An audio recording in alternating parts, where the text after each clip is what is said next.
Bem-vindos! Mais um podcast, amanhã já foi começando.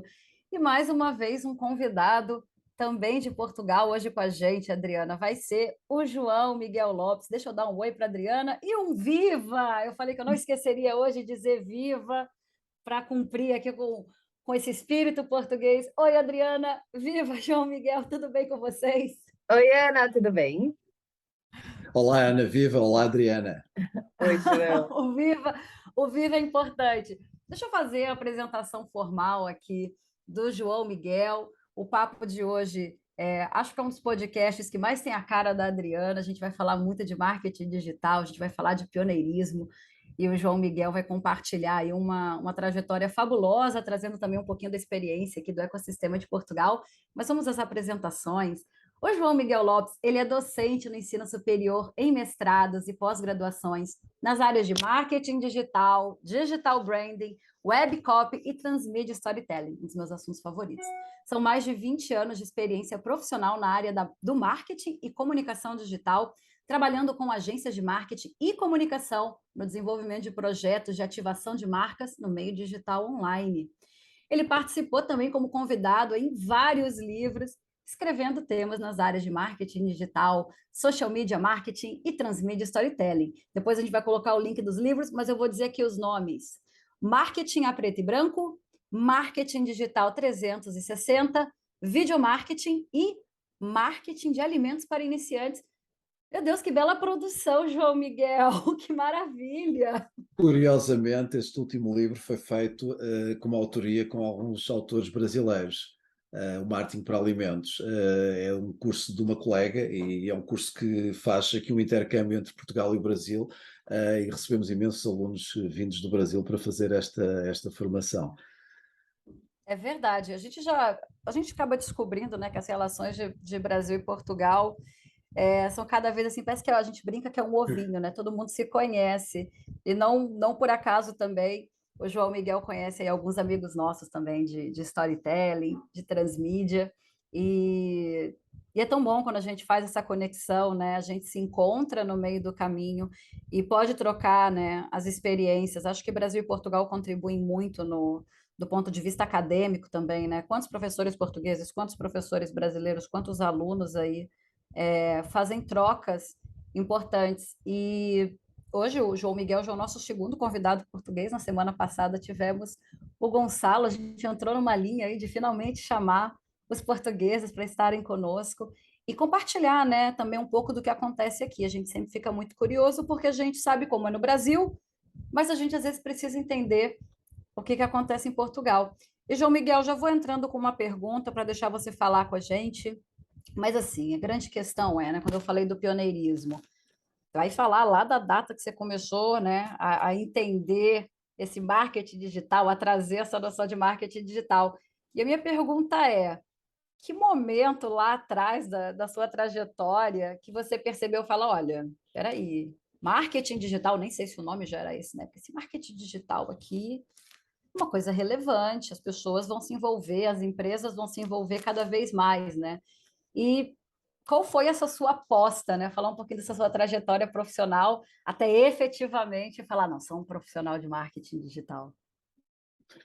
Olha, não houve, e para ser muito sincero, o termo marketing digital não foi algo que a dada altura me lembrei, eu e muitos colegas estavam também nesta área na altura, tecnologia essencialmente. Havia aqui dois mundos diferentes, era o mundo do marketing, o marketing tradicional, a comunicação tradicional, que em Portugal sempre esteve muito ligada ao tema marketing, embora a comunicação faça parte, seja uma das variáveis do marketing, não é? Do marketing estratégico, mas em Portugal, durante muitos anos, nós notámos que para as empresas, essencialmente fazer marketing limitava-se a processos de comunicação ou processos comerciais. E, portanto, não havia aqui propriamente um marketing estratégico, desde a construção de natureza, por exemplo, de marcas. Aliás, Portugal é um país que entrou relativamente atrasado neste universo da criação de marcas e afirmação de marcas. Durante muito tempo fomos um país de produção de ótimos produtos, quer na área do calçado, quer na área do têxtil. O grande problema que tivemos foi que éramos bons produtores e, acima de tudo, fornecedores de países estrangeiros que tinham e detinham marcas. Houve uma crise lá muito atrás e aí sim nós tivemos problemas, nós deixámos de produzir. Porquê? Porque com essa crise as marcas deslocalizaram a sua produção e nós acabámos por ter uma crise em Portugal. E com o despertar dessa crise entramos aqui no universo e na necessidade da criação de marcas e de olhar para o marketing de uma forma muito mais estratégica, de uma forma muito mais alargada e que não passasse apenas pelos tais processos de comunicação e de vendas. O digital era algo que nem existia sequer nesta componente do marketing. Portanto, as empresas limitavam-se a contactar com profissionais ou com agências de marketing e comunicação para desenvolver o quê? Participação em projetos como feiras, de apresentação de produtos, desenvolvimento de catálogos gráficos ou campanhas de publicidade nos meios mais tradicionais. E depois havia uma última componente que era o desenvolvimento web, que se limitava, na altura, praticamente a desenvolver websites sem grande estratégia por trás. Portanto, a empresa sabia que tinha necessidade de ter um website, contactava uma empresa que, na altura, nem se falavam de agências de marketing digital, falava-se de uma empresa de tecnologias do web ou desenvolvimento de websites, e nessa altura este cúmulo de desconhecimento era tão grande que inclusive era a empresa que tinha necessidade de desenvolver o site que desenvolvia a própria estrutura de menus que propunha à empresa de desenvolvimento web. Ou seja, nem sequer havia profissionais, nem sequer havia, por parte das empresas de desenvolvimento web, aqui um conhecimento sob o ponto de vista do marketing estratégico. Portanto, eram dois mundos completamente separados. O mundo da tecnologia, onde eram muito bons a programar e a fazer aplicações já online, e depois o mundo do marketing, portanto, quase duas filosofias separadas. Como é que eu senti esta necessidade, e não vou mentir, nem vou criar aqui um storytelling à volta desta temática, mas como é que entrou o marketing e a tecnologia na minha vida? Primeiro, a minha base era o marketing, era a gestão com especialização em marketing, a minha base académica, e depois, a dada altura da minha vida, numa mudança inclusiva de cidade para viver, eu lembrei-me que possivelmente o meu trabalho de futuro seria a criação de uma agência. Eu queria, na realidade, criar uma agência tradicional. Estamos a falar no ano 99, mais ou menos, 1999, aquele ano longínquo, em que eu queria criar uma agência de marketing tradicional, porque também tinha muito pouco conhecimento de digital. E a dada altura, numa conversa com dois amigos que coincidentemente tinham acabado de criar uma empresa de web, em conversa, chegámos à conclusão que, se calhar, mais do que estar a criar duas empresas distintas, podíamos juntar-nos e criar uma única agência. E daí começou a entrar o digital na minha vida. E o digital entrou de uma forma, passa a expressão, bastante arcaica, com o desenvolvimento também de websites, com clientes a terem uma necessidade de email marketing. Na altura ainda falávamos de envios de e-mail através do Outlook, não é? Em que a maior parte deles iam para spam, porque enviávamos 100, 200 e-mails ao mesmo tempo e aquilo bloqueava tudo, e-mails com anexos, PDFs. Portanto, tudo aquilo que não se devia fazer era o que fazíamos, não é? E, portanto, era todo um mundo de procurar soluções, tentativa e erro. Com isso também o conteúdo entrou logo nessa altura, e na minha vida entrou o conteúdo logo em vídeo. E foi uma fase da minha vida em que eu trabalhava não só a estratégia de marketing para os clientes, como já procurava que essa estratégia refletisse algumas coisas de digital, nomeadamente no universo da multimédia, animações. Na altura falava-se muito das animações em flash, que agora já nem sequer correm, mas que na altura era o que corria online, era a única forma de ter ali algum vídeo animado, porque as ligações da internet, não havia fibra, não havia nada, eram muito arcaicas. E, portanto, tive a oportunidade não só de desenvolver toda essa componente estratégica, como foi uma fase da minha vida, também por alguma lacuna de recursos que tínhamos nesta pequena agência que estávamos a criar, de eu trabalhar conteúdo, estratégia de conteúdo. E aí foi quando eu comecei a fazer a minha primeira abordagem ao conteúdo, à narrativa, a querer perceber um bocadinho mais sobre este universo, também do storytelling, que é uma das áreas que eu não só investigo, mas também trabalho em termos estratégicos com as marcas. E de repente, à medida que isto foi crescendo, estamos a falar ali da década entre 2000 e 2010, acabou por haver aqui uma pequena revolução, não é? Depois começámos a ter todo o universo da blogosfera, começaram a aparecer as primeiras redes sociais. Sei lá, a primeira campanha que na altura me lembro fazer numa plataforma de social media para um cliente, mas uma campanha que eu diria assumidamente pensada estrategicamente. Falávamos do Wi-Fi. Quem é que se recorda do Wi-Fi? Já ninguém usa o Wi-Fi, não é? Mas na altura era o Ex-Libris. Era um cliente que tinha meia dúzia de imagens de um produto e aquilo para nós já era um feito. Aquilo para o cliente na realidade não lhe dizia nada. Lá o tínhamos convencido e ele nem achava, nem percebia como é que ia tirar proveito daquilo. Mas acabou por ser um dos primeiros desafios. E de repente o termo marketing digital entra porquê? Porque aí entra a academia também, começa a haver formação, e quando eu digo começa a haver formação, começa a haver formação pensada estrategicamente, com coordenação, através da academia, e há necessidade de facto de cunhar aqui este nome para os cursos. E 2008, 2009 começam a aparecer então produtos em termos de formação com o nome de marketing digital, tudo muito mais assumido, e também desde essa fase as empresas que também propunham este tipo de projetos assumiam no mercado esta vertente de estratégias e ações de marketing digital. E eu acho que foi este o percurso mais ou menos natural que envolveu aqui desde a questão do empreendedorismo, ainda muito naif, confesso que não tinha experiência enquanto empreendedor nem enquanto empresário.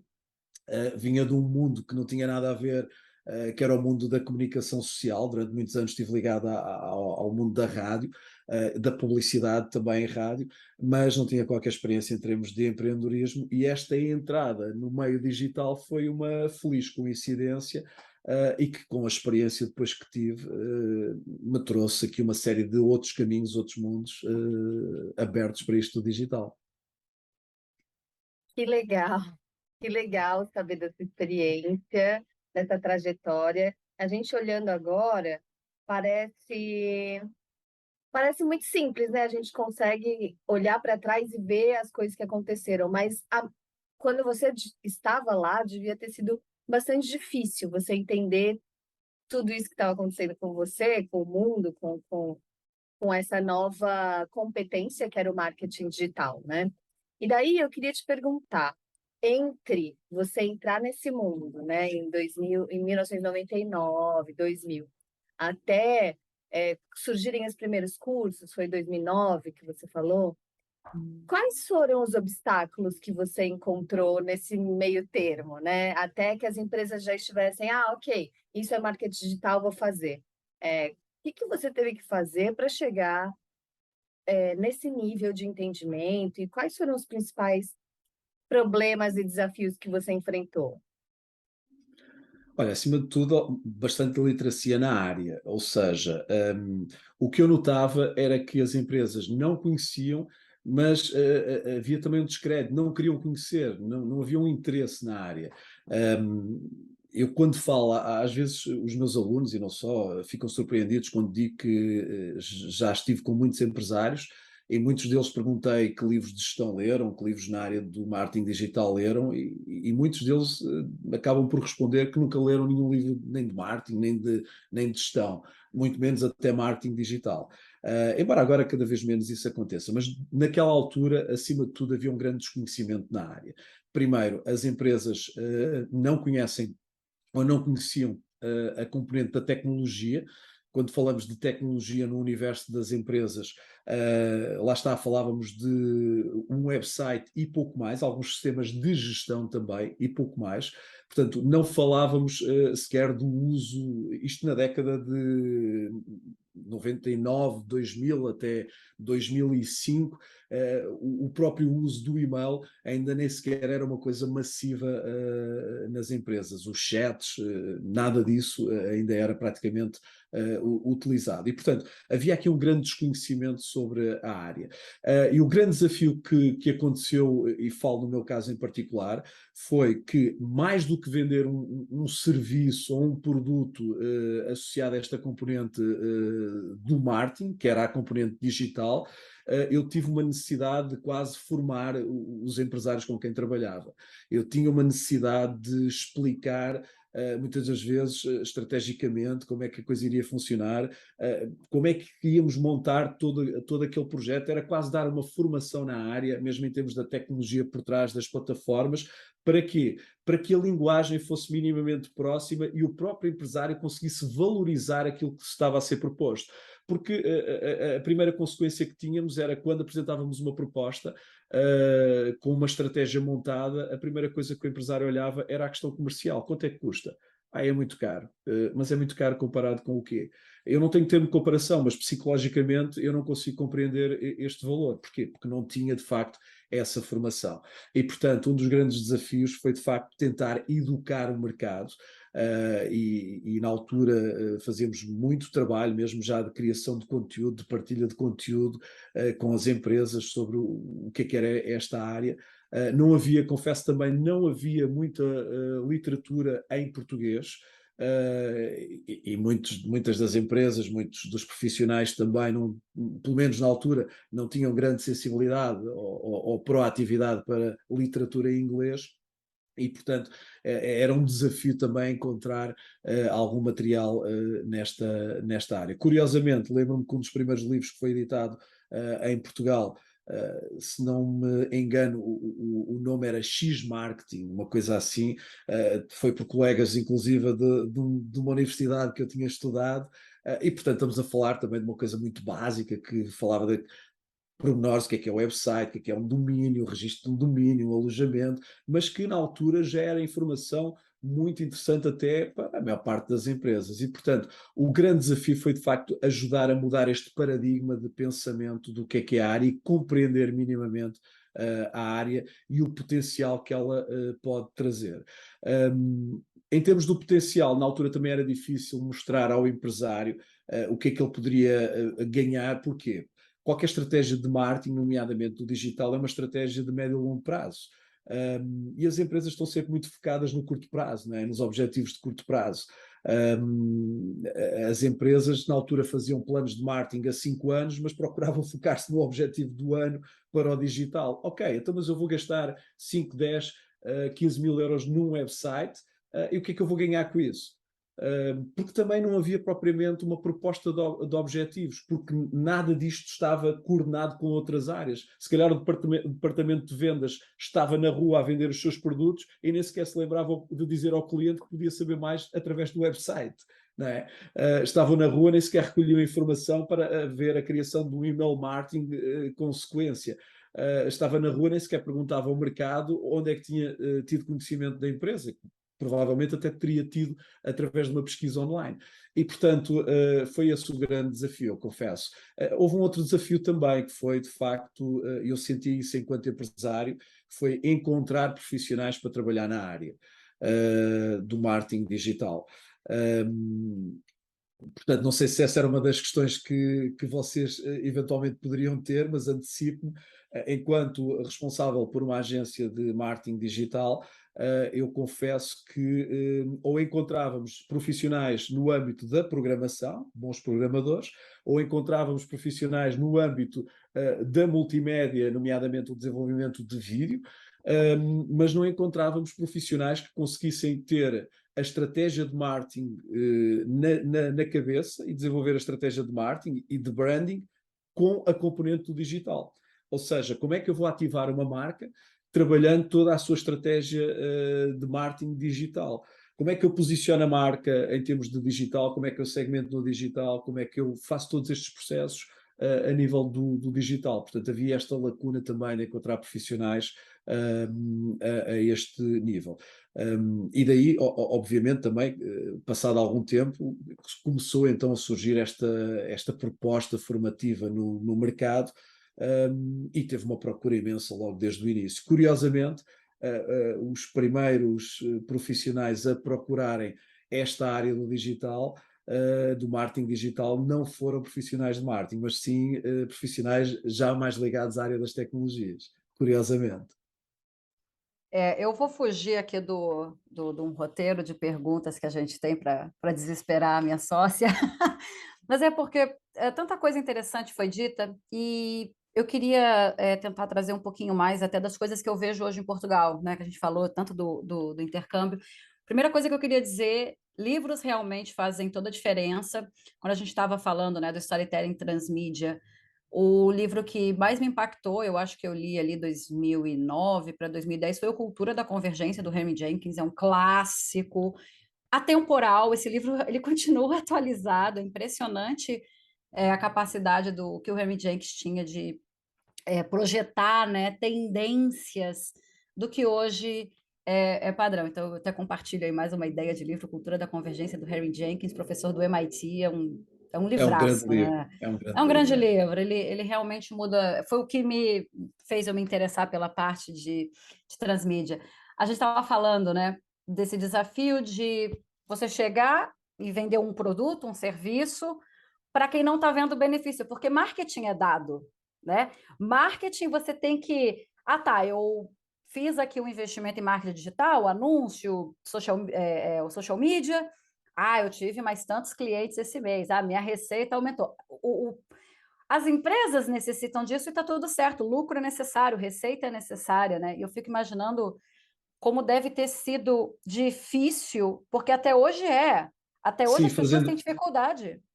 fazendo aqui uma parte só nessa tua nota, Ana, é que na data, naquela altura, nós não tínhamos capacidade de recolher dados como temos hoje.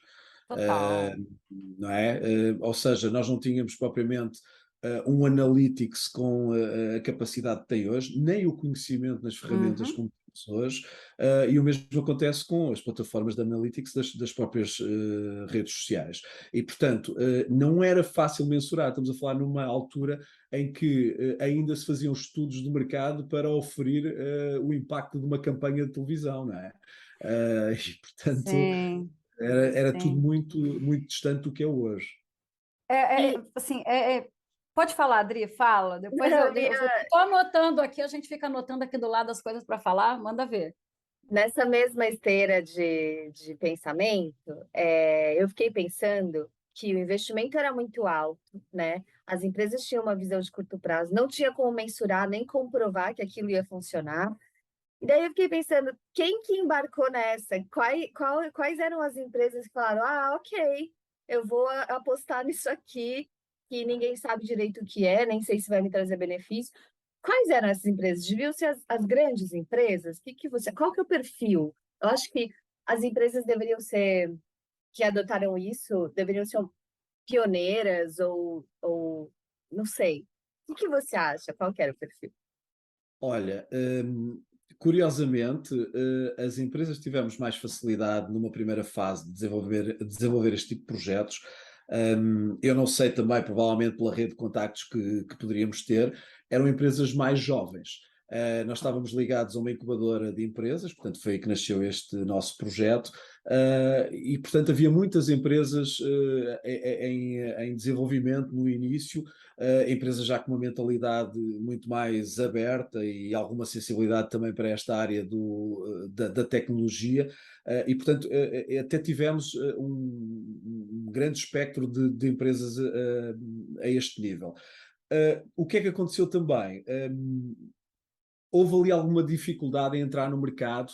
Porquê? Porque na realidade nós éramos olhados como os miúdos, os geeks da tecnologia, que as grandes empresas ainda não sabiam muito bem o que é que poderiam ajudar. Na altura nem sequer usávamos termos como o transmídia, nem sequer se falava nisso, né? Nem o storytelling, mas falávamos de web 2.0, web 1.0, e portanto aquilo para as empresas não dizia nada. Mas isso é o quê? A internet, é www.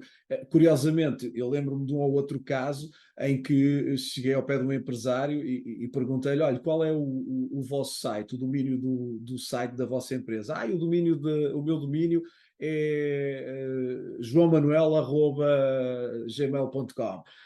Nem sequer sabia o que era domínio e e-mail, portanto havia aqui ainda uma confusão tremenda, Mas isto para dizer o quê? Nós, como tínhamos dificuldade para entrar nas grandes empresas, porque de facto primeiro éramos jovens, depois não havia este conhecimento do mundo digital, o que é que poderia ajudar, não tivemos grandes marcas, não tivemos grandes projetos nos primeiros 2 anos. Até que adotámos uma estratégia diferente e uma estratégia que nos permitiu de facto escalar e chegar a grandes negócios, que foi, ok, se nós somos desconhecidos, se nós estamos numa área que não é uma área em que as grandes empresas estão sensíveis, não é? Que é esta área da tecnologia, do digital, aliando o marketing a tudo isto, vamos tentar chegar às grandes empresas através de parceiros que já lá estão, que já têm a confiança das empresas. E uma das coisas que nós percebemos no mercado naquela altura é que havia grandes empresas de publicidade e grandes agências de marketing em Portugal e que não dominavam esta componente da tecnologia e que geralmente contratavam sempre que surgia a necessidade de fazer um site, porque nem sequer na sua estratégia eles apresentavam às empresas sites, entre outras ferramentas de digital, porque não tinham esse conhecimento, mas sempre que o cliente se lembrava de dizer, olha, mas eu vi isto, vocês podem fazer? Eles respondiam, não é uma coisa que nós façamos, mas nós arranjamos quem faça. E, portanto, aquele que era o meu projeto passou a ser, digamos, como fornecedor dessas grandes agências. E foi através disso que conseguimos começar a entrar em grandes marcas de retalho, sei lá, eu posso dar exemplos como a Gant, marcas de roupa como a Gant, como a Salsa, sei lá, nós trabalhámos, confesso que acabámos por trabalhar quase todo o tipo de marcas. Dávamos ao luxo de manhã estar a desenvolver estratégias e digamos que comunicação para uma marca na área da joalharia e à tarde estar a desenvolver para uma marca de sanitários. Portanto, o espectro era tão grande e através disso sim começámos a ter grandes clientes. Mas confesso, de facto, o meu início aqui nesta área do digital foi precisamente em pequenas empresas. Vou confidenciar-vos uma coisa, o primeiro website, a primeira plataforma web que fizemos, já com sistema de email marketing e tudo, estávamos no ano de 1999, foi o nosso primeiro grande sucesso, foi para uma sex shop. E ninguém queria agarrar no projeto da empresa. Eu não vou fazer nada disso. Eu não vou carregar as imagens com os produtos. E, portanto, foi um cliente que acabámos por ter durante 1 ano ou 2 ainda. E pronto. E foi um dos nossos, de facto, primeiros clientes. Olha, eu já tenho que dizer, primeiro adorei que o empresário que você conversou lá atrás, que você perguntou o domínio, era João Manuel. Eu vivo com o João Manuel, fui me perguntando se não é a mesma pessoa. Foi, Fico me foi, foi, perguntando foi se um não é o exemplo. caso. Não, foi caricatura, foi caricatura. Mas a gente pode usar esse exemplo, porque depois ele ouve o podcast. O que que você fica falando de mim? Eu falo mesmo, eu tenho que dar o exemplo que eu tenho dentro de casa. É engraçado você falar do sex shop. Eu estava num evento também em Lisboa e estava num desses painéis sobre transformação digital, né? E transformação digital é tudo isso, né? Transformação digital é esse grande guarda-chuva. E um dos primeiros clientes também tinha sido o sex shop. Então, eu acho que o sex shop os empreendedores de sex shop são a força motriz aí do marketing Foram digital. pioneiros. Parabéns aos donos de sex shop, porque eles É. diversificam. E Assim, eles, tem características interessantes, porque você tem que ter um comércio, você precisa de descrição, você precisa. Então, eu acho que o marketing digital, para eles, deve foi ser o melhor que pode ter o acontecido. melhor que pode ter acontecido. Eu ia falar, né? Falamos sobre os dados.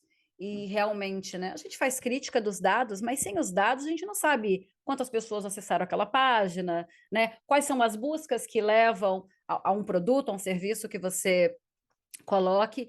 E a gente sabe que hoje a maior parte dos dados foram coletadas aí nos últimos 2, 3 anos, né? A parte maior deles foi feita nos últimos anos. E vou voltar um pouquinho para o desafio, para depois a Adriana continuar fazendo as perguntas dela. Quando eu penso nessa situação toda do marketing digital, e apesar de hoje tem curso, né? O marketing digital é necessário, eu ainda acho que existe uma barreira muito grande. Primeiro, porque talvez as pessoas se sintam equivocadas com o marketing digital, que virou aquele fetiche dos seguidores na rede social. E seguidores na rede social não é venda, e no final do dia, a não sei que você seja ali, obviamente, um influencer, aí a sua moeda mais relevante. Eu vejo que as pessoas têm e assim, falando especificamente daqui, e para ser corrigida também, porque há outros cases super legais de marketing aqui em Portugal, depois a gente pode falar de algumas coisas que eu acho bem interessantes. É, mas eu vejo que as pessoas têm uma dificuldade em fazer um investimento em montar um site, que não é fácil. Fazer um bom site, né? Um bom cartão de visitas é difícil. As pessoas são muito relutantes em fazer anúncio, e eu acho isso, poxa, muito prejudicial. A malha empresarial de Portugal é de pequenos empreendedores e que tiveram que fazer uma corrida maluca depois da pandemia, né, para terem uma presença digital. E aí eu vou lançar essa pergunta para depois a Adriana também retomar as outras questões dela, mas eu ia perguntar da sua percepção de profissional de marketing, qual é o status atual de Portugal para isso? Assim, acha que está mudando ou ainda há um longo caminho para que o marketing digital também seja usado por essa outra malha de empreendedores menores, né? De pessoas que são lobos solitários, por assim dizer, não são empresas grandes. Olha, Ana, eu tenho notado claramente nos últimos 4 anos, houve uma mudança, eu diria quase de paradigma.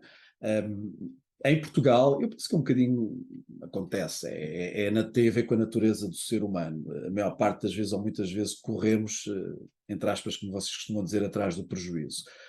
E aqui em Portugal, o marketing digital sempre funcionou assim, portanto. As pessoas entravam, as empresas entram quando veem que o concorrente está a fazer. Infelizmente, ou seja, não são proativas estrategicamente, mesmo com bons exemplos lá fora, muitas das vezes não são proativas.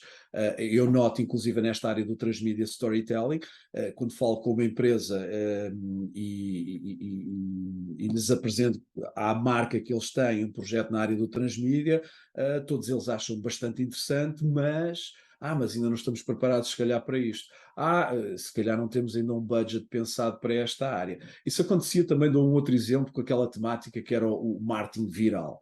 Durante muito tempo, as empresas todas achavam que tinham que ter uma ação de marketing viral. E então chegavam ao pé das agências, queremos um vídeo de marketing viral, queremos uma ação de marketing viral. E quando se desenhava a ação, e se lhes dizia, olha, quando isto descolar, isto pode seguir dois rumos.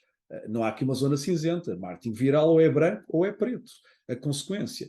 Mas assim, se calhar, vai ser arriscado. Portanto, é um bocadinho esta a forma das empresas estarem. Continuam a querer estar sempre a jogar pelo seguro. E na inovação é a mesma coisa. Ou seja, muitas vezes a inovação tem o risco que tem, não é? O empreendedorismo, a inovação, traz o seu risco, em que umas vezes ganham-se, outras vezes perdem-se. É a natureza. E com o marketing digital eu tenho notado que, apesar de ainda haver essa resistência, apesar de ainda haver esta forma de pensar, as empresas nos últimos 4 anos, por força não só do produto de formação que está no mercado, por força de uma nova geração de gestores que hoje já sentem essa necessidade de acabam a licenciatura, um mestrado e já querem fazer uma formação profissional ou uma pós-graduação no digital, porque sentem que essa licenciatura ou esse mestrado não lhes deu essas valências e eles sabem que essas valências são fundamentais para o seu futuro, as empresas começam a mudar. A pandemia veio acelerar isto.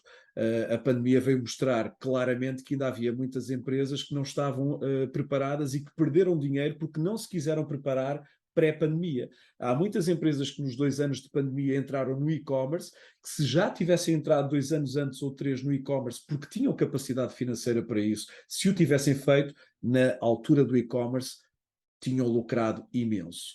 Mas o que é que Só para eu aconteceu? fazer até um parêntese, só para depois não cortar a pergunta da Adriana, em cima do que você falou, eu senti uma diferença muito grande quando eu saio do Brasil, e eu saio do Brasil também numa pandemia, e chego aqui também no meio de uma pandemia, né? Tava naquela. Aqui já estava um pouco mais aberto que o Brasil, já era o verão ali de 2020, e eu fiquei chocada, como, por exemplo, eu não tinha os aplicativos de entrega não tinham muitas opções. E a Adriana é de São Paulo, e assim, você abrir um Uber, um iFood no teu telefone, é difícil escolher.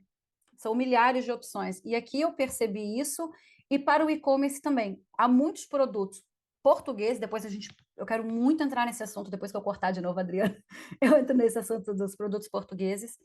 há muitos produtos portugueses que eu não consigo comprar se eu não estiver na região. Não existe um e-commerce para coisas que são do meu interesse. Eu estou falando de produtos até mesmo artesanais, né? Obviamente todo produto, né, artesanal, tipo, feito, que tem uma história. Portugal tem essa pegada das coisas serem muito antigas e terem uma história por trás, uma cultura, né, e um simbolismo. E eu fiquei chocada exatamente com isso. Para mim foi uma diferença muito grande. Acho que o Brasil é realmente muito avançado, até porque, caramba, somos 200 e tantos milhões, é uma população muito jovem, né? Existe, é um outro lugar. Mas quando eu cheguei aqui, eu vi essa enorme diferença de e-commerce e até mesmo delivery, né? Vamos colocar assim, o e-commerce também de alimentos, por que não? Mas eu só queria fazer esse parênteses porque eu falei, Cla- gente, tá muito Claramente, parado. sim, claramente, e para rematar este tema, o Brasil anda muito mais à frente do que nós em Portugal nesta área, mesmo do e-commerce. E quando eu falo isso, falo não só em termos do consumidor e daquilo que é a expectativa do consumidor, mas também da própria oferta das empresas a este nível. Portugal, o exemplo do artesanato é um exemplo bastante interessante, até porque a maior parte dos projetos na área do artesanato são microprojetos. E o comércio eletrónico, claramente o digital, é um canal de distribuição e de venda e de comunicação ideal para estes microprojetos, mas depois há aqui esta lacuna. Há o empresário que continua com uma mentalidade de eu não sei, eu não quero saber, eu tenho raiva de quem sabe na área do digital, portanto, eu sempre fiz isto, eu sou bom a moldar o barro, a fazer aqui as pecinhas para vender, mesmo que não seja ele a trabalhar essa estratégia, é fundamental que ele tenha um conhecimento mínimo da área. Para quê? Não só para exigir a quem o ajudar a trabalhar a sua estratégia, mas nota-se que tem havido uma grande evolução. Há, inclusive, ao longo destes últimos 2 anos, tem havido alguns fundos comunitários para a aposta a este nível e agora, no âmbito deste novo quadro de investimentos, o PRR, há uma série de linhas canalizadas para a componente não só do comércio eletrónico, mas também da digitalização de processos, e penso que tudo isto também vai ajudar novamente a um crescimento. É, eu vou mudar um pouco de assunto, vou trazer de volta para um outro assunto que me intriga e que me chama a atenção, a similaridade desse assunto, quando você começou na Web 2 e o que a gente está vivendo hoje na Web 3.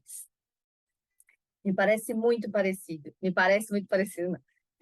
Me soa muito parecido muitas das coisas que você está falando, que a gente está enfrentando agora. Uma das coisas interessantes da Web3 que a gente está vivendo é que tudo é muito incerto. Tudo. Mas tudo é muito incerto. Nenhum conceito ainda está firmado. Está todo mundo discutindo um monte de coisa. Quando a gente acha que é para um caminho, a gente vê que esse caminho tem problemas sérios. A gente vê aí o problema das criptos, o que aconteceu, né? Uma coisa muito séria, muito grande, que envolveu muita gente, muito dinheiro. E, e a gente está trilhando esse mesmo caminho de começar a criar algumas bases, mas ainda está tudo muito fluido, assim. Eu queria te perguntar o seguinte: eu sei que isso aconteceu também no começo, quando estava tudo começando, marketing digital e tal, que tudo era muito experimentação, né? Então era uma comunidade de geeks que se ajudavam e criavam alguns conceitos. E isso foi evoluindo até que hoje isso é uma pauta, isso é matéria de faculdade, isso é um curso validado pelo MEC, né, que é o nosso Ministério de Educação. Tem em todo lugar, todo mundo sabe, as empresas têm gente, tem cargos especiais para isso. Ou seja, criou-se uma indústria, de fato, né, em cima disso. E a gente está começando agora no Web3 com esse mesmo cenário.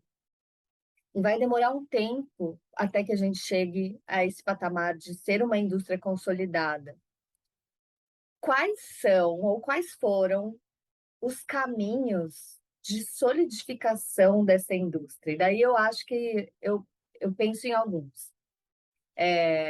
A criação dos cursos, né? Quando começaram a falar, não, vamos fazer um curso porque todo mundo precisa aprender. A adoção dessas estratégias pelas empresas grandes. Que mais? Que mais que constituíram os passos para solidificar essa indústria, na sua visão? Olha, há aqui Portugal ainda vive muito da academia. Onde é que eu quero chegar com isto?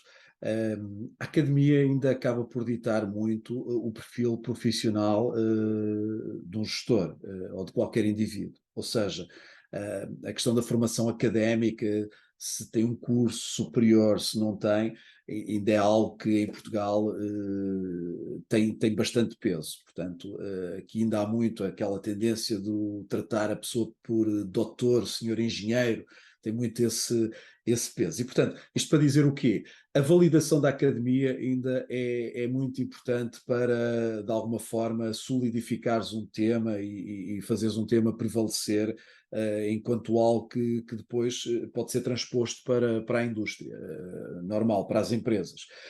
E o facto de haver investigação acho que é fundamental. E, portanto, quando começa a haver investigação sobre cases de como é que determinada marca, através dos social media, conseguiu criar a sua imagem de marca, a sua notoriedade, e começas a ter, muitas das vezes, mesmo que esses cases, em termos de dados, sejam dados parcos, dados reduzidos, relativamente controlados, tens a validação da academia e, portanto, a coisa já se começa a traduzir aqui num legado, digamos que, num legado portanto, institucionalizado. Isso acho que é fundamental e acho que é o que vai acontecer também aqui com a questão da Web 3.0. Portanto, neste momento falamos do mundo, eu até gostava de fazer aqui um bocadinho o paralelismo. Todos se recordam daquele tema de há uns anos que era o Second Life, em que eu recordo-me perfeitamente do Second Life, em que tentámos entrar e ver o que era aquilo e quem é que estava no Second Life. Eram só engenheiros de informática, alguns ligados aqui à operadora de telecomunicações nacional que tínhamos, que era a Portugal Telecom, e todos eles lá a investigar o que era aquilo, e toda a gente falava que o Second Life era uma tendência. Portanto, eu faço aqui um bocadinho de paralelismo com esta questão da Web 3.0, mas que morreu ali. E morreu porquê? Primeiro, porque a indústria, e quando eu falo na indústria, eu falo nas empresas, não adotou isso como uma prática que poderia ter algum suporte para crescimento das suas estratégias. A academia também não explorou e não trouxe isso para a formação, digamos, ou seja, foi algo que não fez parte do currículo de cursos na academia e, portanto, quando isso não acontece, claramente é um entrave. Por exemplo, o mesmo já não aconteceu com social media, com Web 2.0, não é? E tudo associado à Web 2.0, com a questão do analytics, com a questão de, enfim, de uma série de tecnologia que estava por trás, tudo isto que são aplicativos e, portanto, eu diria que aqui a questão da normalização e a questão de se é algo que vai perdurar ou não, eu primeiro não tenho uma dúvida que e agora relativamente à questão da Web 3.0, é que temos uma nova geração sensível a esta área, uma geração que não só cresceu, mas praticamente nasceu com a desmaterialização. Eu dou o exemplo dos meus filhos, tenho um filho com 17 anos e tenho um filho com 13 anos, e eles praticamente, a questão do dinheiro não existe para eles, não é? Dá-me o número do cartão de crédito, tenho aqui a aplicação e, portanto, para já isso não existe para eles. A questão do ter, eu tenho um livro, para eles não existe um livro, existe um conteúdo, seja para ler, seja para ver em vídeo. Portanto, existe um conteúdo, não existe uma questão de tempo. Eu àquela hora vou ver aquilo. Portanto, eles nasceram com acesso a toda esta informação, a transparência de informação e conhecimento que vai permitir, na minha opinião, a conceitos como a Web 3.0 crescerem. Depois falamos de uma geração que cresceu também com a ligação ao mundo virtual. Não é? A questão dos jogos e toda esta à vontade naquilo que são, quer a interação do jogo propriamente dita, no contexto do jogo, quer os grupos e tudo aquilo que se cria paralelamente em plataformas que alimentam toda esta linguagem, todo este ecossistema. Não é? Às vezes eu pergunto ao meu filho mais novo, olha, mas tu com quem é que falas com os teus amigos? Eu não te vejo a falar com os teus amigos no WhatsApp, nem te vejo a falar com os teus amigos no Instagram.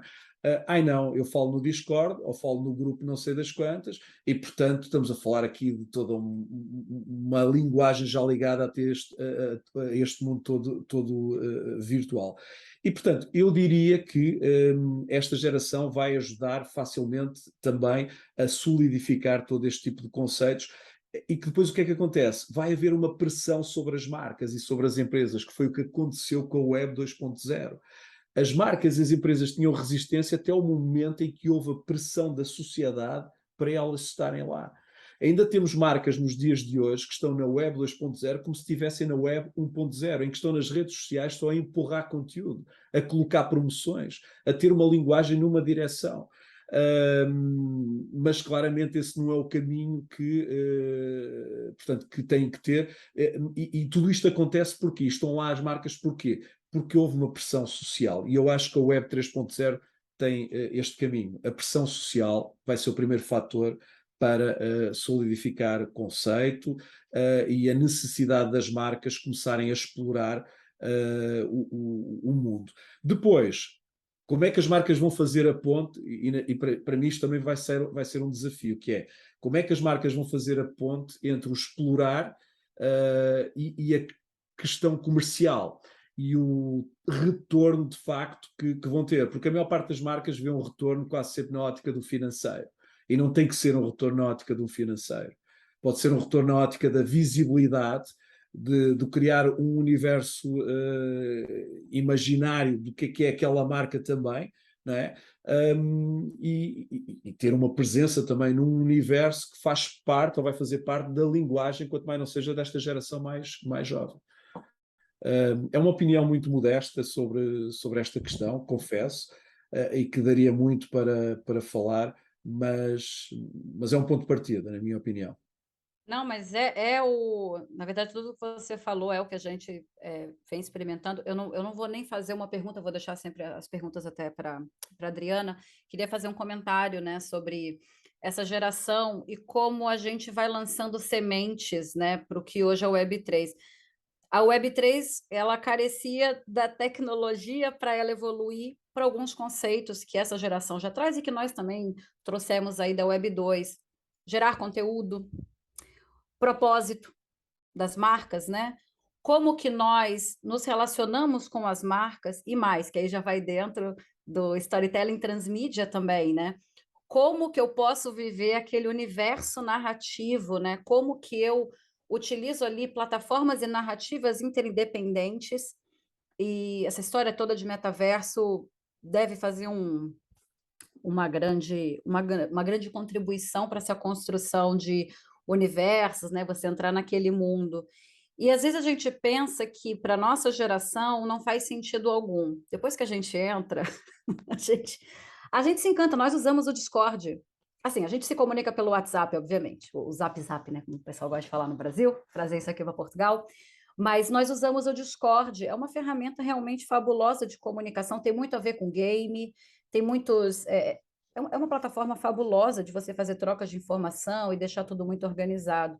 Então, sim, se observarmos para as novas gerações o que elas esperam das marcas, isso não é nem uma observação que precisa ser só de dentro de casa. Nós temos aí as grandes consultorias que estão fazendo essas pesquisas, né, e trazendo, por exemplo, por que o TikTok é um sucesso? O TikTok é um sucesso para vendas e a gente precisa se adaptar a essas regras. E eu vejo a Web3 como muita coisa que a Web2 proporcionou, comunidades, né, você ser mais social, você poder compartilhar.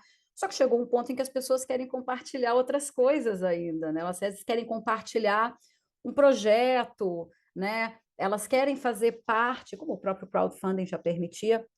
Então, assim, coisas de Web 2 que estão fortalecendo a Web 3. A gente fica muito curiosa para ver ainda o que vai se desenrolar.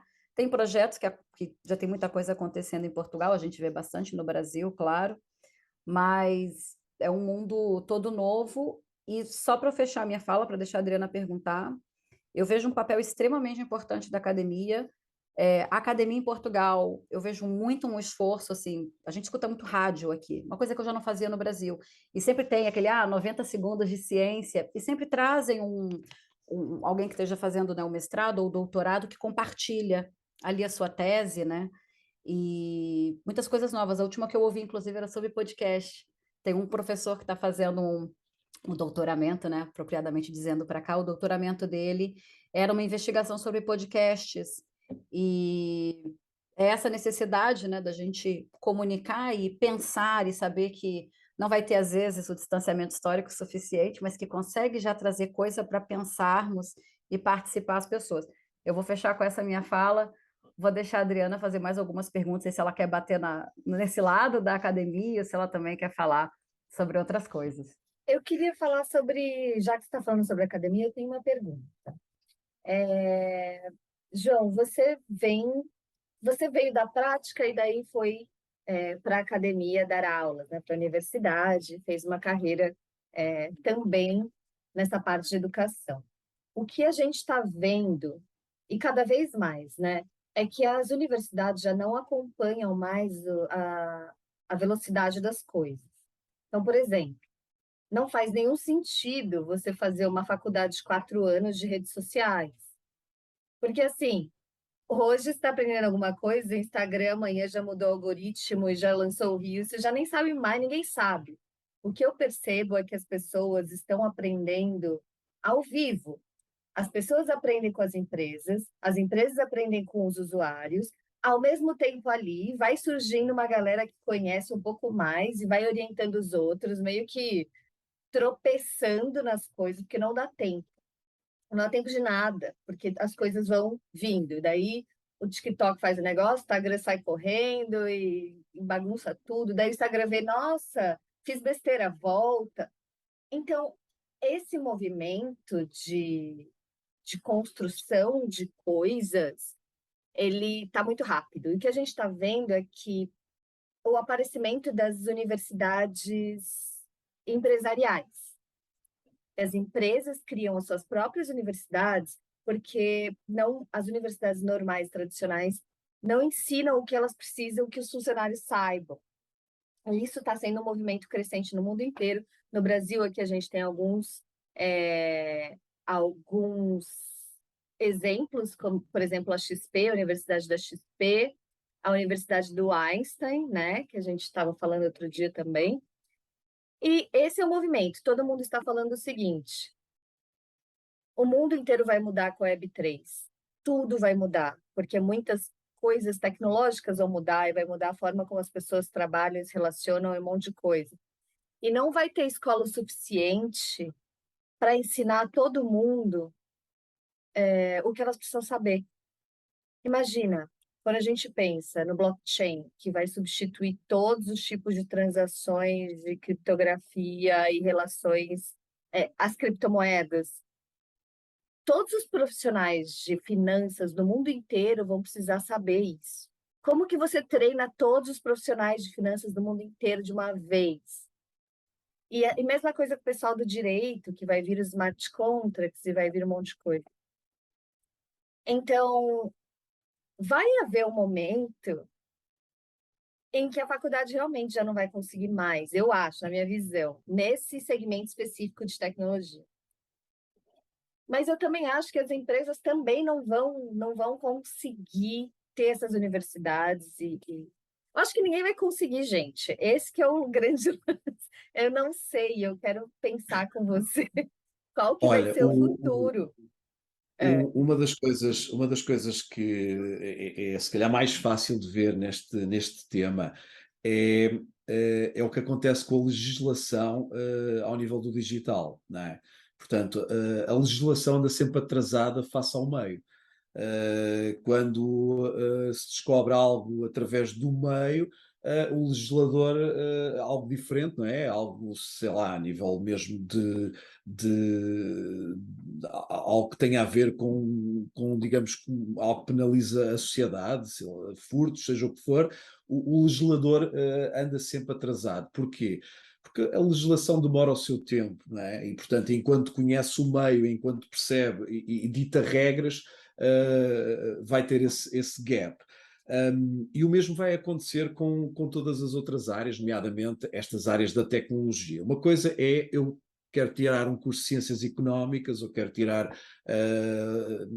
linguísticas, seja o que for, não quer dizer que as coisas não evoluam, não se tenham que adaptar também à realidade do meio, mas há situações que são mais ou menos standard. Nestas áreas da tecnologia, claramente, a dinâmica sempre foi, é e vai continuar a ser grande. O que eu sinto estando, e eu aí tenho legitimidade para falar, portanto, tenho um pé na academia como tenho um pé no mundo das empresas, o que eu sinto é que há sempre e vai haver sempre um lugar na academia para uma formação de base, uma formação num pensamento, numa mudança de mindset, até num crescimento, porque se nota dos jovens que vêm do ensino secundário, eu não sei como é que vocês aí chamam o vosso ensino secundário. Já mudou 3 vezes. Aqui a gente já passou por colegial, segundo grau, ensino médio. Eu fiz ensino médio. A Adriana fez o quê? Segundo grau, quer ver? Segundo grau, tá? Não, fez ensino médio. Está mutada, não consigo fazer leitura labial. Mas aqui a gente já mudou várias vezes. Mas sim, o secundário. Sim, mas pronto, nota-se que os jovens, quando vêm do secundário e fazem aqui que nós chamamos a universidade, ou ensino superior, há mesmo um crescimento em termos de maturidade, processos, organização do pensamento, e portanto, eu sinto que o ensino superior vai ter sempre esse papel de crescimento, seja em termos de a própria formação em si numa determinada área, a área profissional, mas também e acima de tudo a formação do próprio jovem, da maneira de ser do jovem. O que é que acontece? Acontece que a academia, mesmo nesse ensino de base, seja a licenciatura, seja o mestrado, cada vez mais vai ter que integrar estas áreas que até hoje olha como áreas distantes, como áreas que não têm nada a ver consigo, vai ter que integrar. Eu dou o exemplo das finanças. E hoje nós temos muitos cursos de finanças, contabilidades, contabilistas, enfim, que não têm uma noção deste universo, não é? Não sabem o que é uma criptomoeda, o que é o blockchain, uma série de processos, inclusive, associados ao seu universo de negócios no digital. E, portanto, é uma lacuna que tem, que depois, mais tarde, vão ter que fazer formação à medida, seja pós-graduações, seja especialização, para terem essa formação. E, portanto, eu sinto que o ensino vai cada vez mais, o ensino superior vai ter que integrar também, digamos que estas áreas de conhecimento, mesmo que não seja sob o ponto de vista mais prático, mesmo que seja sob um ponto de vista ainda teórico, mas vai ter que as integrar cada vez mais. O que eu sinto é que vai haver espaço para uma formação cada vez mais especializada, que eu não sei se vão ser as empresas a criar. Eu diria que pende muito mais para ser uma formação à medida de quem quer ser formado, algo quase por módulos e disponível online cada vez mais, em que eu quero uma formação numa determinada temática, sei lá, blockchain, seja o que for, e eu compro um curso naquela área ou uma série de módulos naquela área e que eventualmente eu terei ainda a possibilidade de comprar algum apoio de um formador ou de alguém que está na área para depois me dar algumas horas online para solidificar, digamos que aquilo que eu aprendi através do ensino à distância. E, portanto, eu vejo muito o caminho a ir por aí. Esta questão da pandemia, se houve coisa que trouxe boa para a sociedade, foi ajudar a ultrapassar aquela barreira psicológica de que a formação tem que ser toda presencial, de que há uma série de processos que só presenciais é que funcionam. E, portanto, com isto não quero dizer que não haja a necessidade do presencial, eu sinto essa necessidade, mas, ao mesmo tempo, também quero dizer que já não há um fundamentalismo para tudo ter que ser presencial. Portanto, eu vejo aqui o ensino a crescer para esse nível. Primeiro, uma necessidade de uma formação, de uma necessidade de quadros de docentes com conhecimentos nestas áreas, que há lacunas nos quadros docentes, nos professores. Os professores, eu vejo um professor de finanças ainda focado nos seus slides só de finanças e dificilmente a ir buscar este tipo de conceitos, não é? Ligados às novas tecnologias para as finanças, e portanto há essa necessidade dos próprios quadros se formarem e evoluírem. E depois vejo um tipo de formação que pode ser pós-graduada, seja online ou até alguma presencial, ou por modos muito específicos, a ganhar cada vez mais espaço. Agora, gostava só de deixar aqui um parênteses. Uma das situações que eu acho que o ensino superior, que a universidade vai continuar a preparar e que não se consegue hoje ver ainda muito nas empresas, nesta área do digital, eu vejo muitos bons profissionais a trabalhar, por exemplo, ferramentas de social media, ferramentas de analytics, até ferramentas de e-commerce, mas não consigo ver ainda em escala muitos profissionais a pensar estrategicamente todo o negócio da marca no digital e o brand da marca e a ativação da marca associada ao negócio.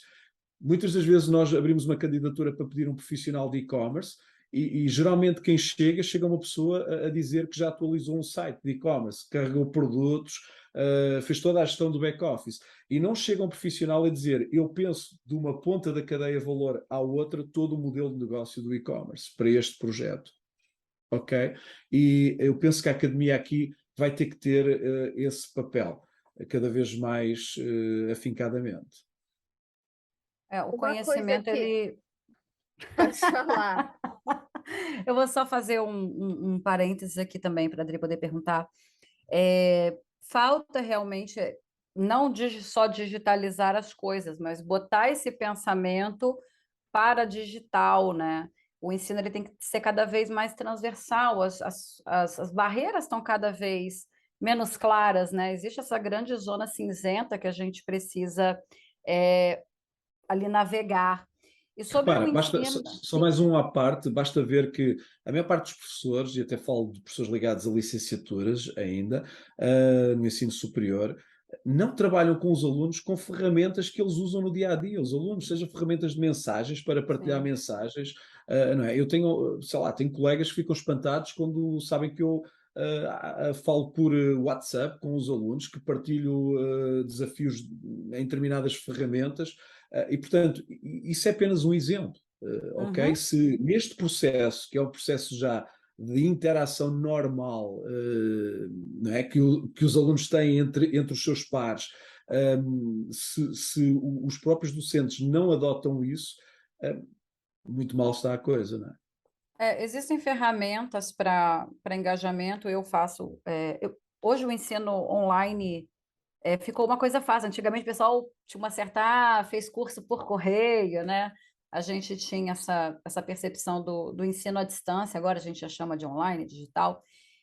Uma coisa que eu acho, ainda precisa melhorar a legislação no Brasil, por exemplo, mais que o curso seja à distância, você tem que ter uma presença pessoalmente, você tem que estar presencialmente lá, senão não dá validade. Então, precisa também ajustar a legislação brasileira, não sei como é aqui em Portugal. Mas uma coisa que eu acho legal dos cursos online, e agora eu passo a ter essa experiência aqui em Portugal, é intercâmbio. Hoje, são pessoas de vários lugares do mundo e nós podemos estar juntos numa sala de aula, por assim dizer, e também trazer profissionais. Se eu posso participar de um curso do João Miguel, né? Eu posso participar de um curso de um professor que seja um americano, que seja um italiano. Eu acho isso fabuloso. O digital está reduzindo barreiras, mas ainda tem esse atraso de legislação, né, e de adaptação também, para não simplesmente transpor físico para digital, mas criar ferramentas em que essa relação que nós temos, né, de sala de aula, de troca, aquelas conversas de bebedouro, como a gente fala no Brasil, sejam interessantes, né? Drizoca, por favor. Eu ia falar, quando ele estava falando sobre o papel da academia e dos cursos online e tudo, que na Web3 a gente, a gente tem um conhecimento muito compartilhado. A Web3 é muito sobre comunidades, né? Então a gente está sempre se reunindo em comunidades, e agora são as comunidades descentralizadas, e todo mundo faz parte da mesma organização com o mesmo propósito, e não existe uma hierarquia de papéis dentro dessa organização, e todo mundo meio que é dono da organização. E existem várias organizações dessas, que são as organizações centralizadas, as DAOs, que estão se organizando para disseminar conhecimento. são verdadeiras fontes de conhecimento sobre a Web3, onde as pessoas se organizam entre elas para documentar coisas, escrever sobre coisas, gerar conhecimento, pelo simples propósito de gerar conhecimento, né? E o que eles fazem nessas organizações, e que eu estou experimentando, a Ana também agora, é o treinamento através de missões. Então, você aprende fazendo missões. E eu já vi em outros lugares, que não apenas nas DAOs, mas escolas online, que desenvolvem os seus cursos através de atividades que você tem que desenvolver e fazer. E não apenas estou te passando um conteúdo, aprenda. Toma aqui, você vai ter que aprender agora a abrir uma carteira online, uma carteira digital. Você cumprindo essa carteira digital, quero que você crie o seu primeiro NFT. Depois de criar seu primeiro NFT, você vai comprar a sua primeira criptomoeda. E daí eles te ensinam o passo a passo para você ir aprendendo à medida que você faz essas missões. E ao fim de cada missão, você ainda pode ganhar, em alguns casos, um NFT comprovando que você fez aquela missão. E daí você ganha um monte de certificado, que são os seus NFTs, que no futuro ainda podem valer dinheiro, dependendo de se alguém quiser comprar aquilo ou não. Então, eu estou vendo surgir essa nova modalidade de, como que é, learn to earn, que é aprenda para ganhar, né? Mas que também não necessariamente você vai earn ou ganhar alguma coisa em dinheiro, mas às vezes apenas um certificado de Conhecimento. conclusão. Sim. Eu estou adorando esse novo método de aprendizagem e eu estou vendo as pessoas se reunirem para organizar os conhecimentos nessas DAOs, nessas organizações, e eu vejo que existe uma necessidade humana de documentar coisas. Então, por exemplo, eu aprendo muito no Discord, nos grupos que eu tô, e eu aprendo só de ver e tal. Então, hoje eu tenho um conhecimento muito grande de Web3, mas eu não tenho um diploma, eu também não tenho um material, né, que eu li, que está documentado. Então, eu acho que e nem dá tempo, gente. Não dá tempo. Você vê que está todo mundo aprendendo e discutindo, porque tem muita reunião nessas organizações que é só de intercâmbio de conversa, que nem um podcast. Olha, o podcast, eu estou aprendendo um monte de coisa, você está aprendendo um monte de coisa. A gente não documentou nada, né? Só aqui a nossa conversa.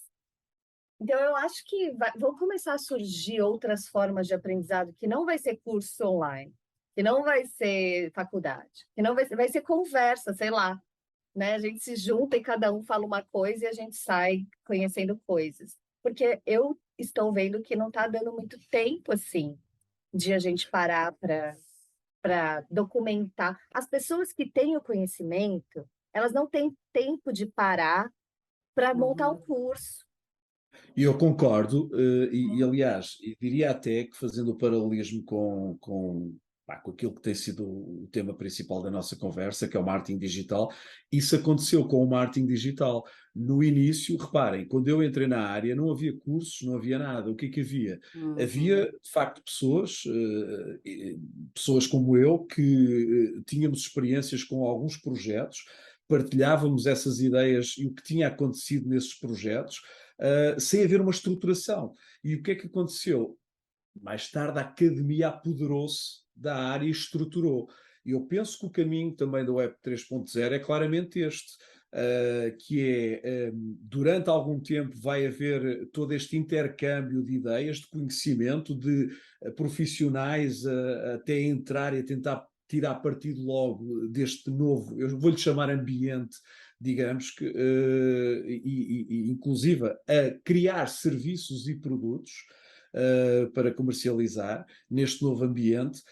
E daqui por mais alguns anos, é um bocadinho como acontece com a legislação, daqui por mais alguns anos, a academia e outros players vão acabar por absorver e então estruturar e mais uma vez integrar nos seus processos uma temática como esta. Mas este mundo, digamos que, e é natural, e eu penso que tem a ver connosco, este mundo do conhecimento, pá, o mundo, os revolucionários só são reconhecidos anos mais tarde, não é? É um bocadinho, isso acontece em toda a história da humanidade. E com estas áreas acontece o mesmo, não é? E, portanto, é natural que, enquanto seres humanos, coloquemos alguma resistência. Eu próprio, quando há 2 anos atrás, o meu filho mais velho me falou pela primeira vez em NFTs e que queria investir, e se lhe emprestávamos dinheiro, queres o quê? Só para fazer uns investimentos. Oh, Tomás, mas vou-te dar dinheiro para comprar jogos. Foi a primeira coisa que me veio à cabeça. Está aqui a contar uma história daquelas e a mascarar a situação. Portanto, para mim ele era um visionário, desculpem, não era visionário nenhum, não é? Agora é visionário, porque na altura já falava na temática. E só passado algum tempo, lá está, com a tal pressão social, à medida que a sociedade vai começando a ouvir a falar, se calhar ainda nem sabe muito bem como vai aplicar, mas já é algo que já entrou na mente, já faz parte do dia a dia daquilo que vai lendo nas plataformas, então aí sim começa a tentar adotar, começa a tentar querer conhecimento. E como o comum cidadão gosta muito das coisas estruturadas, então lá está, a academia vai agarrar e vai estruturar. Então, como um cidadão vai finalmente valorizar e dizer: eu tirei um curso de NFTs, eu sou formado e tenho um diploma em blockchain ou numa outra área qualquer, então eu já tenho valor, ok? Uhum. Eu penso que provavelmente será este o caminho, não quero estar aqui a fazer futurologia, mas O Ah, que mas é legal imaginar.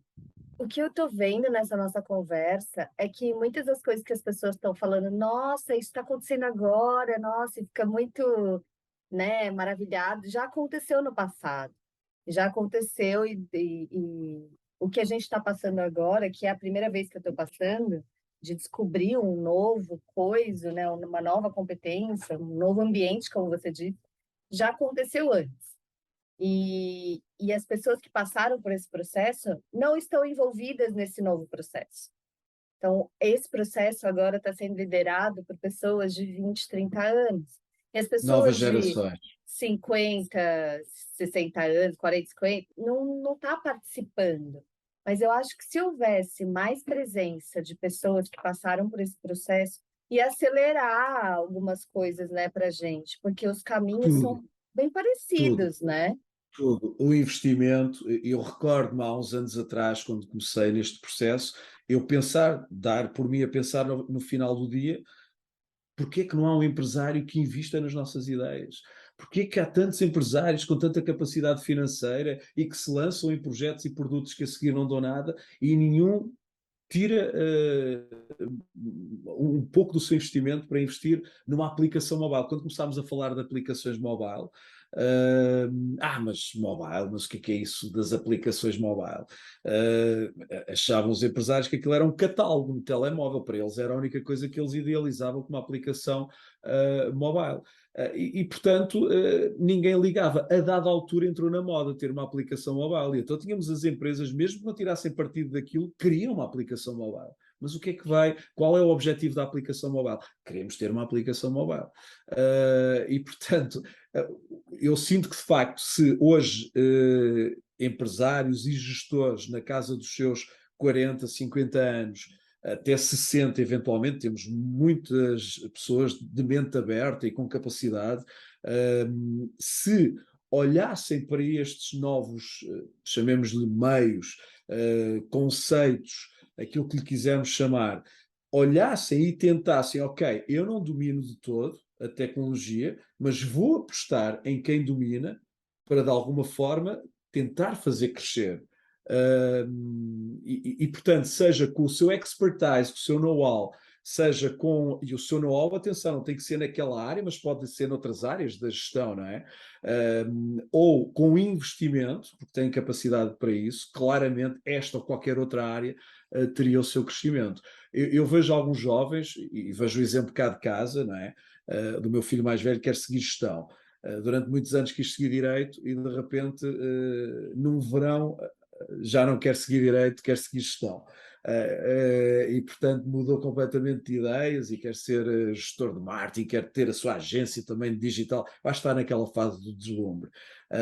E portanto veio aqui à biblioteca do pai, começou a ver uns livros, entusiasmou-se com a coisa e portanto está naquela fase.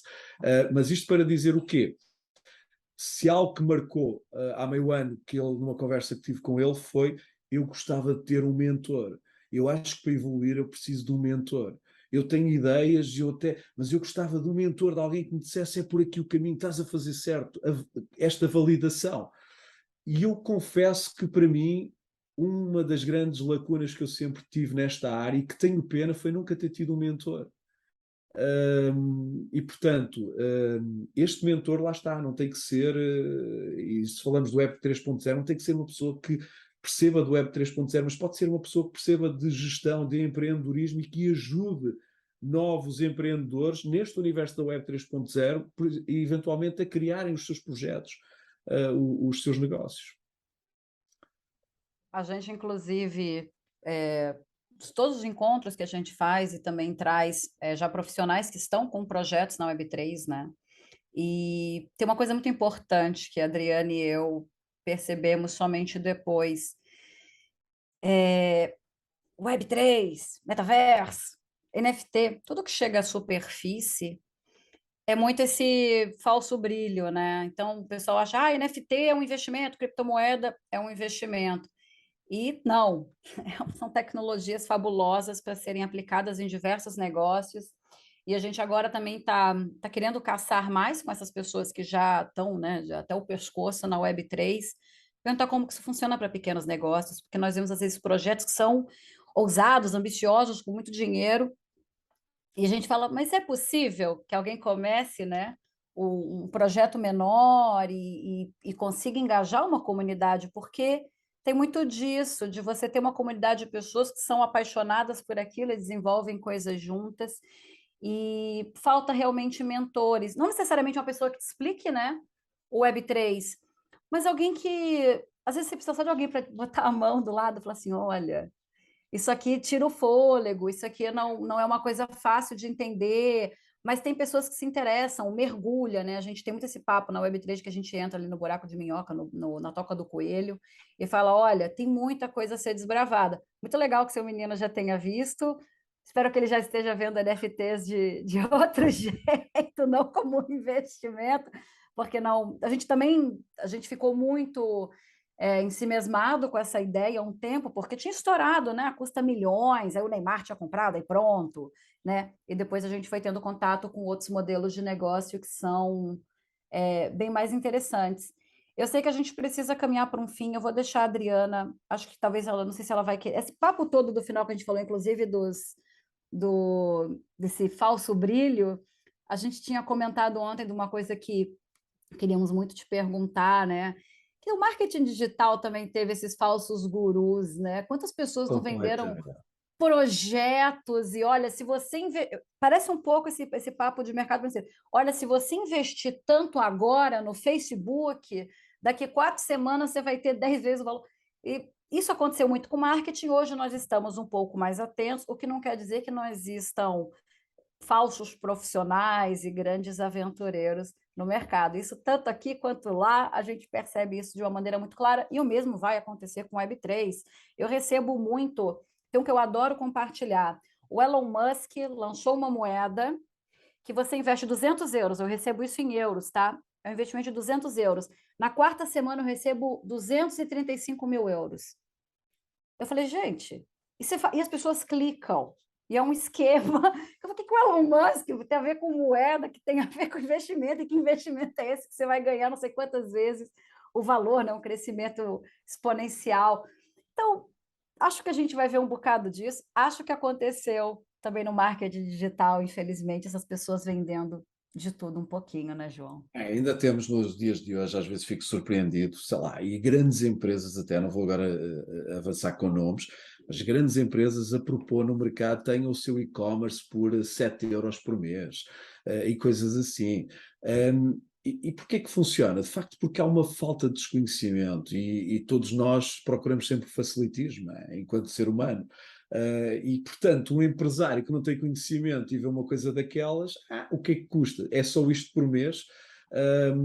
Eu estou a dar este exemplo, não é? E como poderia dar imensos exemplos, essa questão da moeda do Elon Musk é outro também. Cá em casa já foi tema de conversa, uma refeição, não é? O tema do Elon Musk e da sua moeda, que ia lançar a sua moeda. Aliás, agora é o seu telemóvel, não é? Vai lançar o seu telemóvel, supostamente. Também já foi tema de conversa aqui em casa. O mais novo, então, que vai querer um telemóvel do Elon Musk, vai ser o melhor telemóvel do mundo.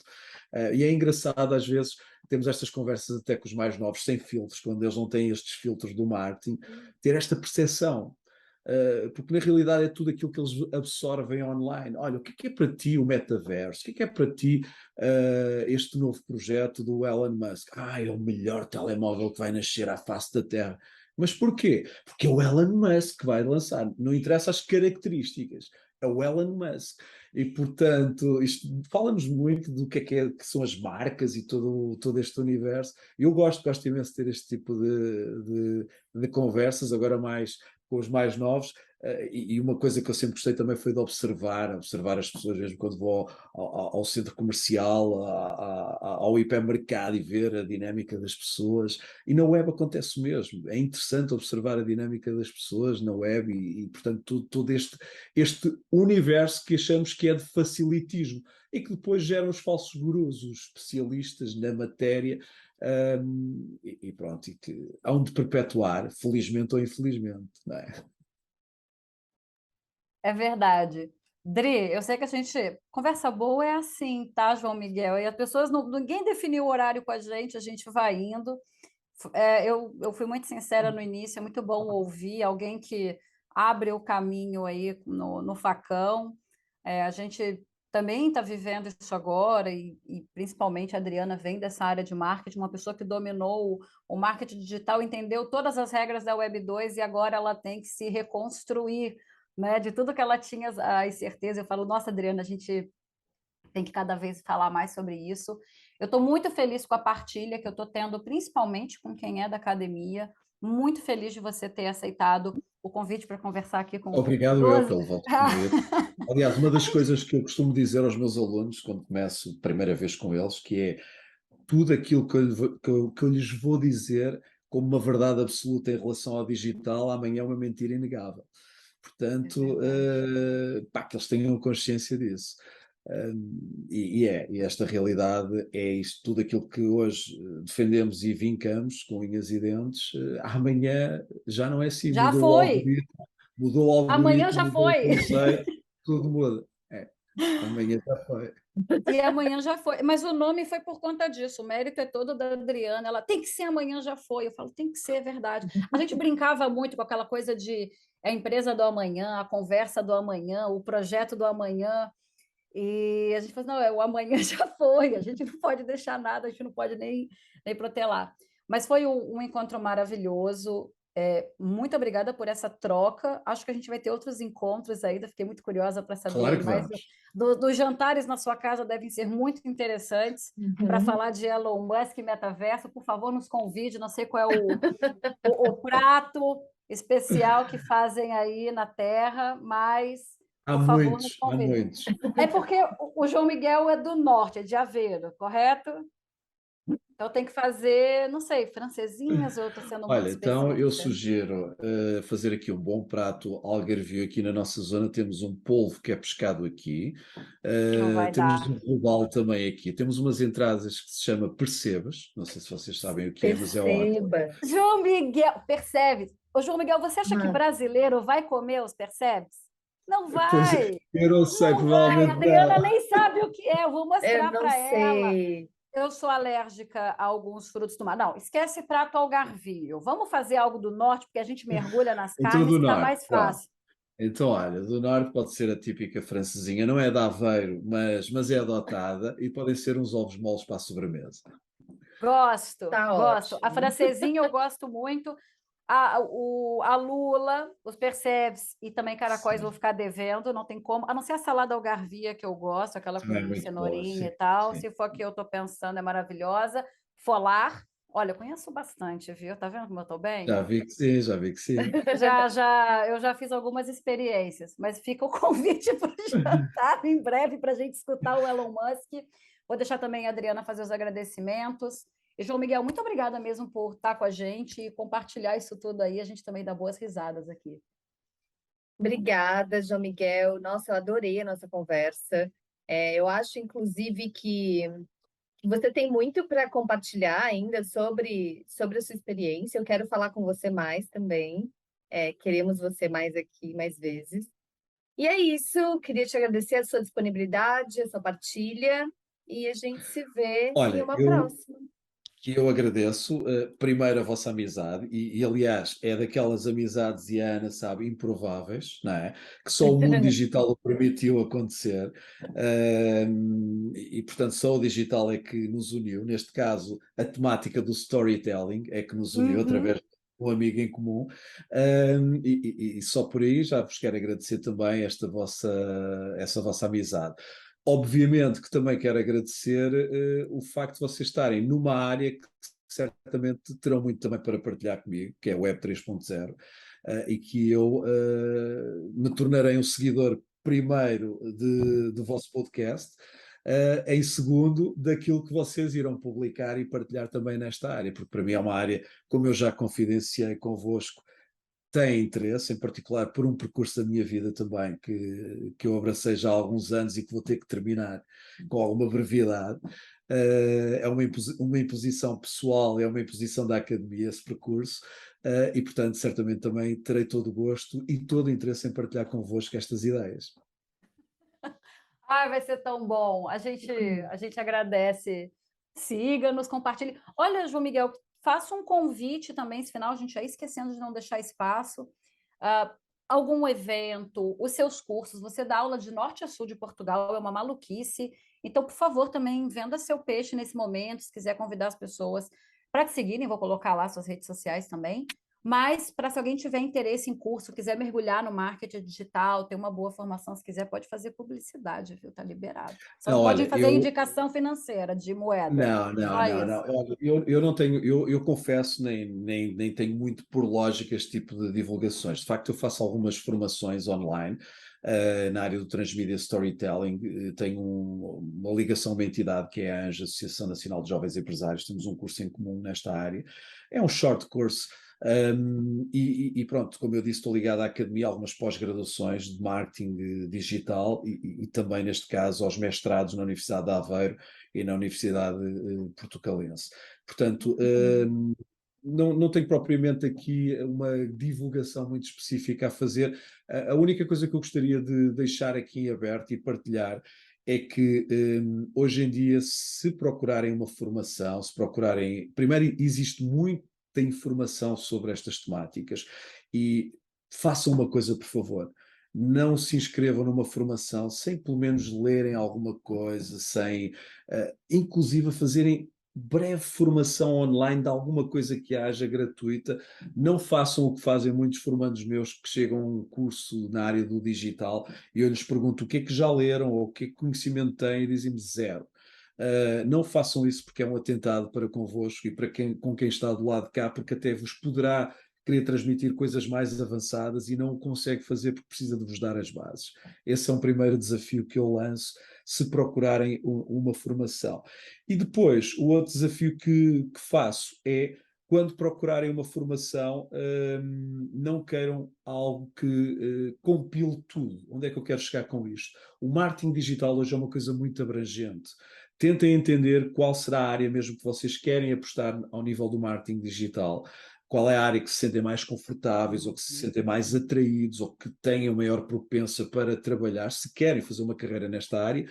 E aí sim procurem informação específica, porque em qualquer área do marketing digital, cada vez mais as coisas são aprofundadas, cada vez mais, cada pequena área é um grande mundo de conhecimento e de informação. E, portanto, é também um dos conselhos que eu gostaria de deixar no final desta nossa sessão. Conselho dado. Adriana, obrigada. Nos vemos na próxima semana.